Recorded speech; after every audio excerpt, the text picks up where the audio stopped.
What happens when a woman returns home only to find she's no longer welcome? Locked out by her own family, she makes a decision no one could have predicted. What followed changed her life forever. The morning began like any other, with Eleanor Fisher stepping out into the mild air of a Saturday in late spring. She had risen early, brewed a pot of coffee, and spent the quiet hours reading the local news and tending her garden, trimming her favorite roses, feeding the birds, humming softly to herself.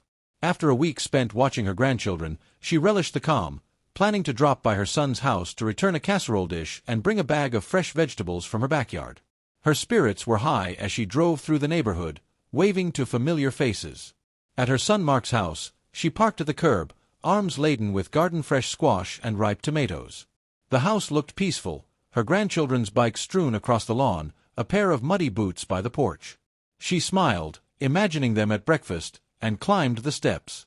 Eleanor reached for her key, as she'd done countless times before. But as she slid it into the lock, it stuck. She tried again, turning it back and forth. The key would not turn. Puzzled, she knocked on the door. No answer. She knocked louder, calling, "Mark? It's Mom."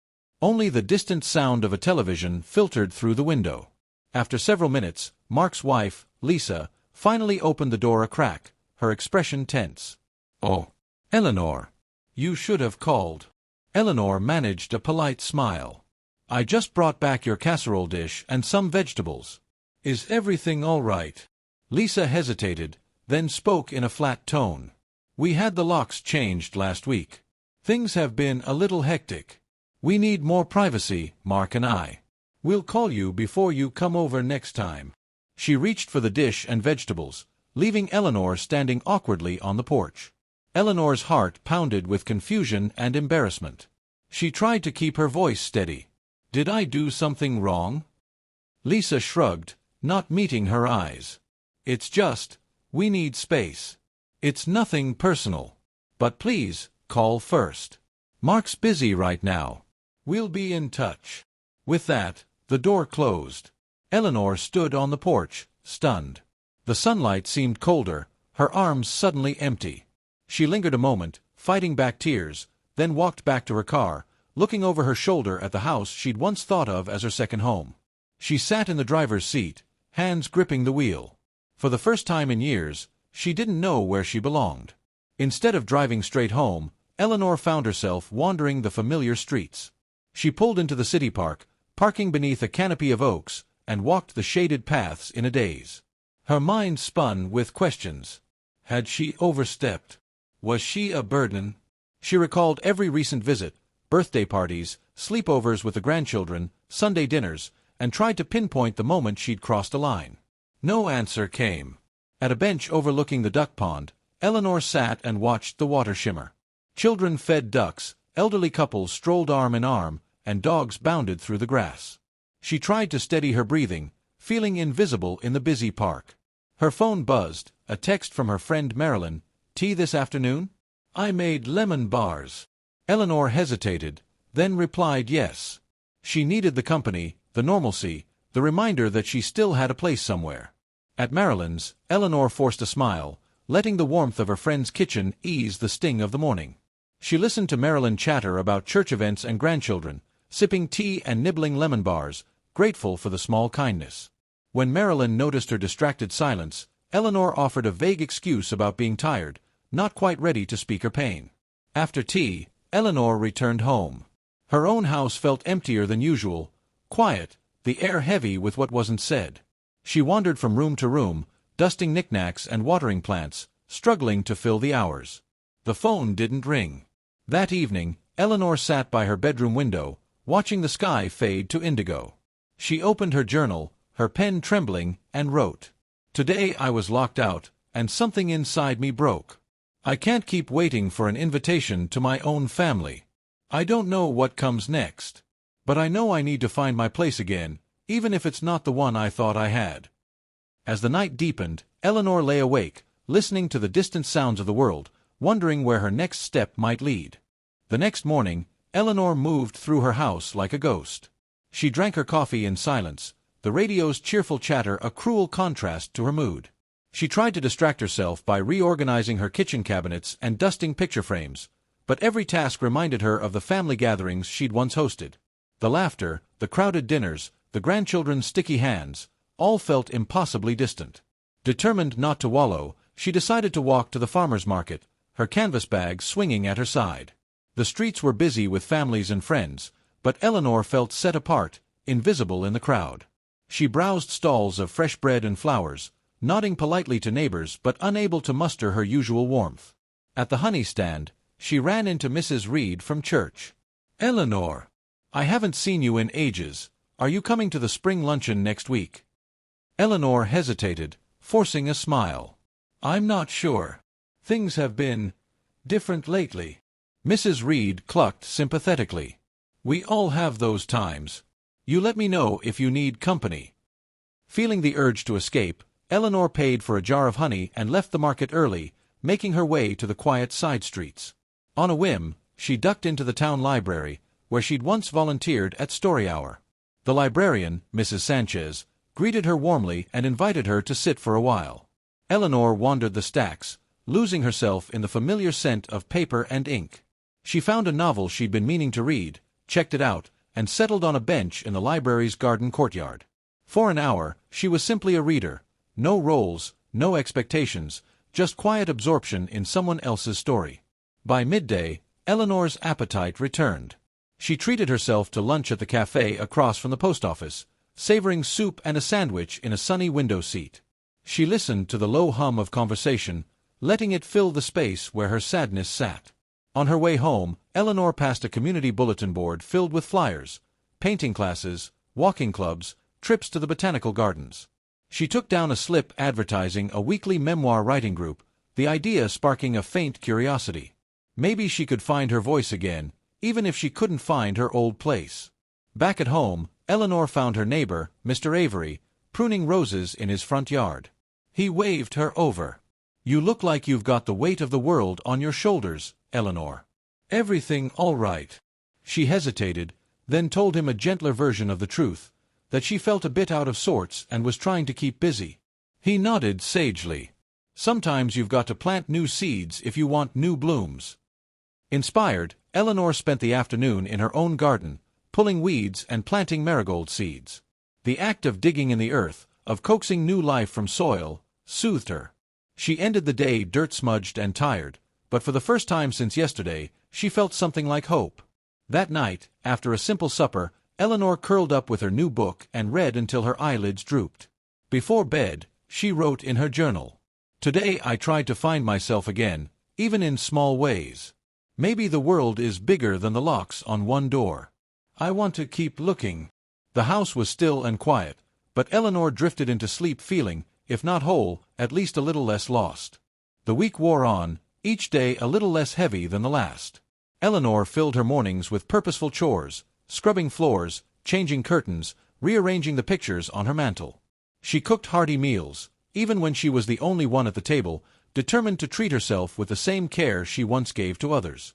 Midweek, she called Marilyn, accepting the invitation for tea again. "Bring your gardening gloves," Marilyn said. "The roses are running wild." Eleanor spent the afternoon in her friend's sunlit yard, elbow-deep in soil, trading stories about the past and laughing at old memories. They shared lemon bars and strong tea, the hours slipping by as easily as in years gone by. Eleanor left with a basket of fresh cuttings, her cheeks warm from the sun and companionship. The next day, Eleanor pulled the slip from her purse advertising the memoir writing group. She dialed the number, heart racing a little at the idea of something new. The organizer, a cheerful woman named June, welcomed her enthusiastically. "We meet Thursday mornings at the community center. Just bring a pen and yourself." Eleanor agreed to come, half dreading, half hoping for the chance to speak her story. On Thursday, she arrived early, notebook in hand. The group gathered around a long table, 6 strangers, all with different pasts and reasons for being there. June guided them through warm-ups, then prompted, "Write about a door in your life, opened, closed, or locked." Eleanor's hand shook as she wrote, but the words poured out: the porch, the stuck key, the look on Lisa's face, the feeling of not belonging. When it was her turn to share, she hesitated, then read her piece aloud, her voice steadying as she went. The group listened quietly. One woman dabbed at her eyes. Another nodded. June smiled softly. Sometimes, when one door closes, we're forced to find new rooms in our own house. Eleanor left the meeting lighter, heart full with the validation she'd missed. Afterward, she rewarded herself with a treat from the bakery, eating a warm apple tart at a little table outside.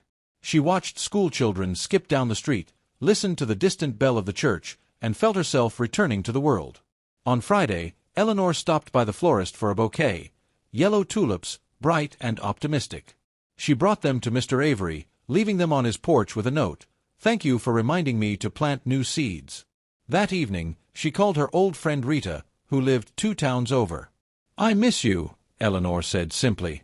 "Can I come for a visit soon?" Rita's laugh was full of delight. "The guest room is yours. Come whenever you like." They chatted for an hour, planning meals and reminiscing about younger days, making new promises. Before bed, Eleanor sat by her window and wrote, "Every day, I open a new door, even if it's just a crack. I am more than the places I'm locked out of." She slept soundly, her dreams bright with voices, laughter, and the sense of a world gently opening again. Saturday dawned clear and bright. Eleanor woke feeling oddly energized, as if each new connection and activity had rekindled something vital inside her. She decided to start the day with a walk through the town square, where a flea market was setting up. The air buzzed with vendors calling out specials and neighbors exchanging news. She browsed stalls of hand-knitted scarves, old vinyl records, and jars of homemade jam, chatting amiably with the vendors. At one table, Eleanor recognized Mrs. Vargas from church, selling her famous pickled beets. They traded recipes, and Mrs. Vargas insisted Eleanor take a jar. "You look happier these days," she observed. "Are you keeping busy?" Eleanor smiled and nodded, surprised at how true it felt. Nearby, she noticed a group gathered around an easel. The local arts council was offering free watercolor lessons in the park. Without overthinking, Eleanor joined in. The instructor handed her a brush, and soon she was experimenting with color, painting daffodils that danced across the page. Others in the group introduced themselves: Sarah, a retired nurse, and Bill, a widower who claimed he hadn't painted since grade school. They shared laughter, encouragement, and phone numbers before parting. Later, Eleanor stopped by the library to return her book. Mrs. Sanchez waved her over and asked if she'd like to help set up for the children's reading hour next week. "We could use someone with your warmth, Eleanor." She agreed without hesitation, delighted by the sense of being needed again. Back home, she called Rita to firm up her weekend visit. "Bring your old photo albums."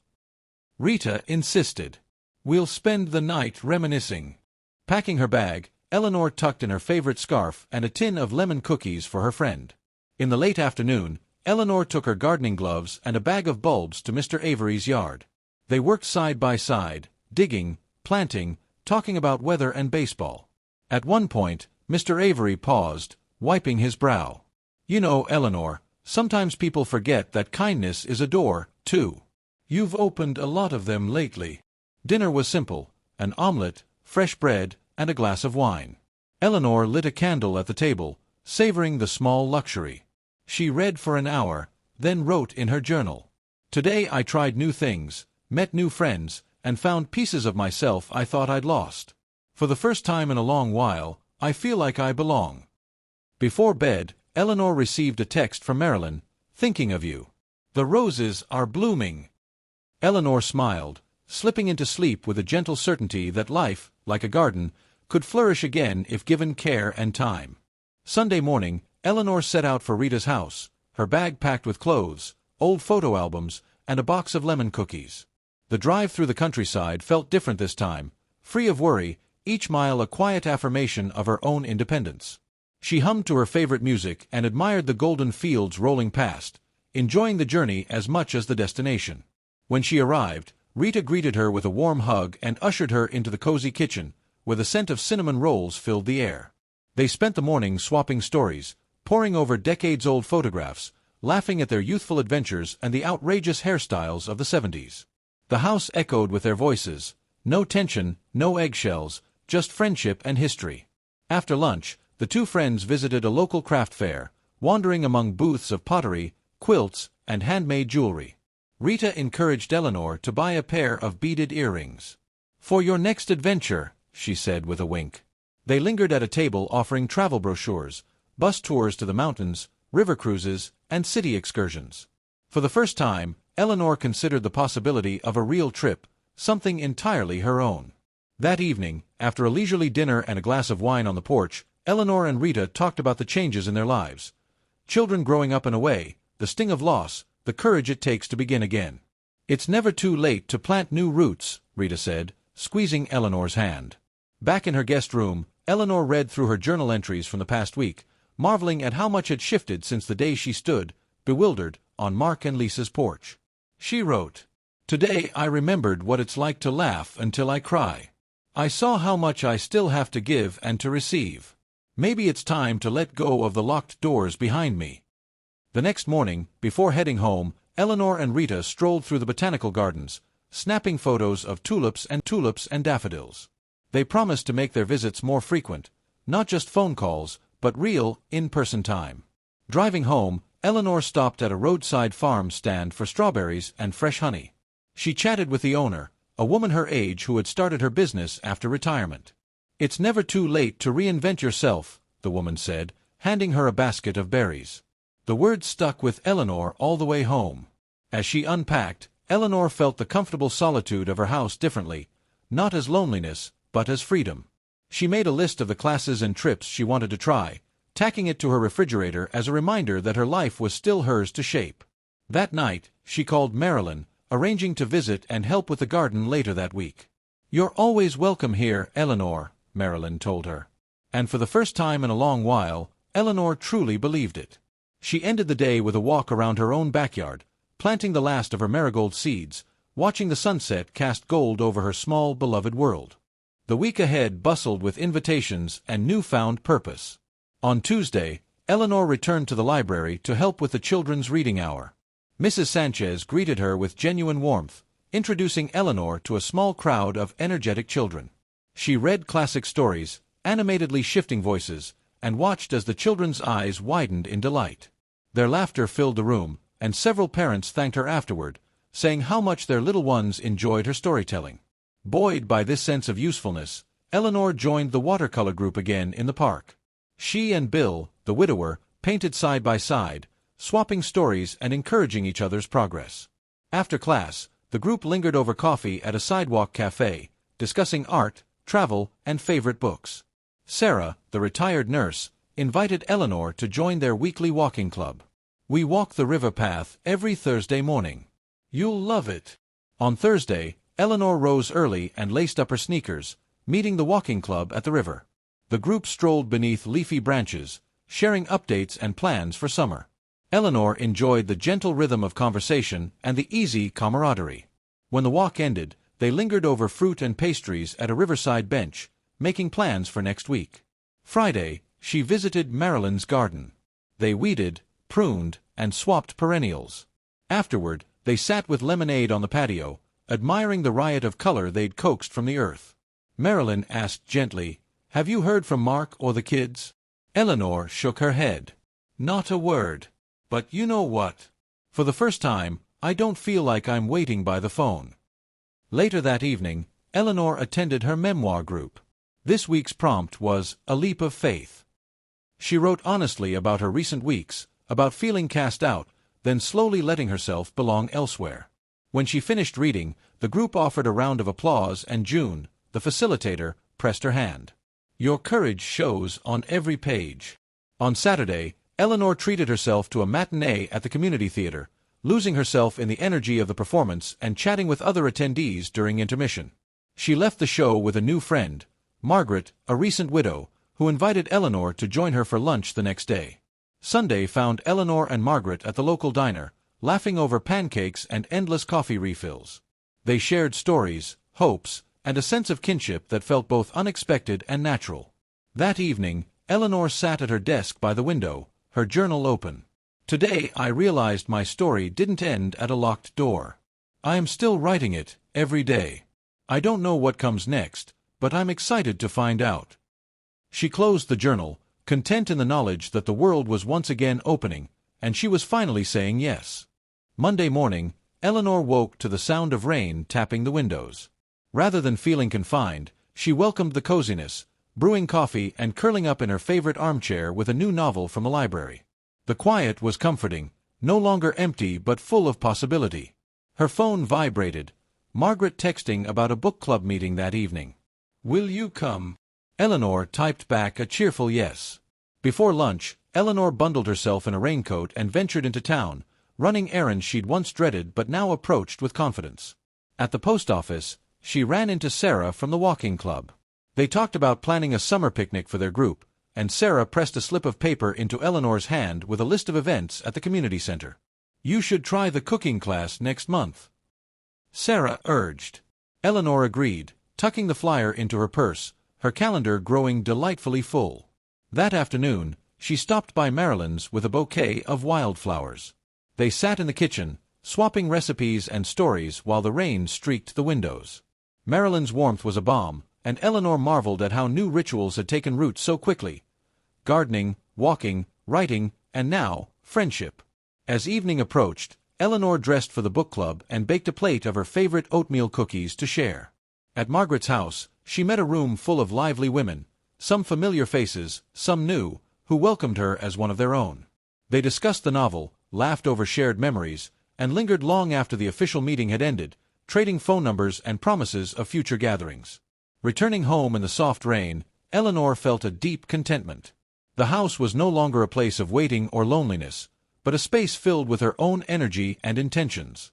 She placed her umbrella in the stand, changed into pajamas, and spent a few minutes jotting down thoughts in her journal. "There are so many doors in the world, and each day, I choose which to open. What I lost was painful, but what I found is real and mine." Just before bed, Eleanor received an email from the Memoir Writing Group, an invitation to share her work at the local library's upcoming reading night. Nervous but honored, she replied that she'd be there. As she switched off the lamp, Eleanor realized how little she missed the old pattern of her days, or even the constant need for her family's approval. She was building something new, by her own hand, on her own terms. She drifted to sleep with a smile, the future wide open and her story still unfolding. The day of the library reading dawned bright and crisp, sunlight pouring through the curtains and filling Eleanor's home with a quiet sense of excitement. She stood in front of her mirror, straightening her blouse and smoothing her hair, heart fluttering as she rehearsed her words aloud. She had never imagined she'd stand before a crowd and share her own story, but now the prospect felt more empowering than frightening. Louise, Marilyn, Margaret, and even Mr. Avery had promised to come. Eleanor packed a small basket with oatmeal cookies, a bottle of water, and her well-worn journal. As she locked her front door, she paused, not with a pang of loneliness, but with a surge of pride. This was her life, lived by her own choice, and she was about to step through another new door. At the library, the reading room buzzed with gentle chatter. June, the memoir group facilitator, welcomed Eleanor with a hug. The seats filled with friends and strangers, each one a testament to the connections Eleanor had built in the weeks since her family had locked her out. When her turn came, Eleanor took a steadying breath and opened her journal. She read about the day the locks were changed, the ache of exclusion, and the uncertain search for meaning that followed. She spoke of gardens and flea markets, watercolor classes and walks by the river, the quiet victories of friendship and self-discovery. Her voice was calm and clear, each sentence building toward the realization that her worth was never determined by someone else's welcome mat. When she finished, the room was silent for a moment, then filled with applause. Tears pricked Eleanor's eyes, tears of release, not sadness. Afterward, people approached to thank her for her honesty, sharing their own stories of starting over. Marilyn squeezed her hand, whispering, "You were wonderful." Mr. Avery pressed a single daffodil into her palm, beaming. That night, Eleanor hosted a small group of friends at her house, the living room aglow with laughter and the clink of teacups. They toasted new beginnings, sharing plans for summer trips, garden projects, and writing adventures. The house that once felt so empty now overflowed with warmth. Before bed, Eleanor stood at her window, gazing at the stars. She opened her journal and wrote, "Today I walked through a door of my own making. The world is full of locks, but also keys, courage, friendship, hope. I am not lost. I am home." As she turned out the light, Eleanor smiled, knowing that her life, finally, was hers, and that every new day would bring another door to open.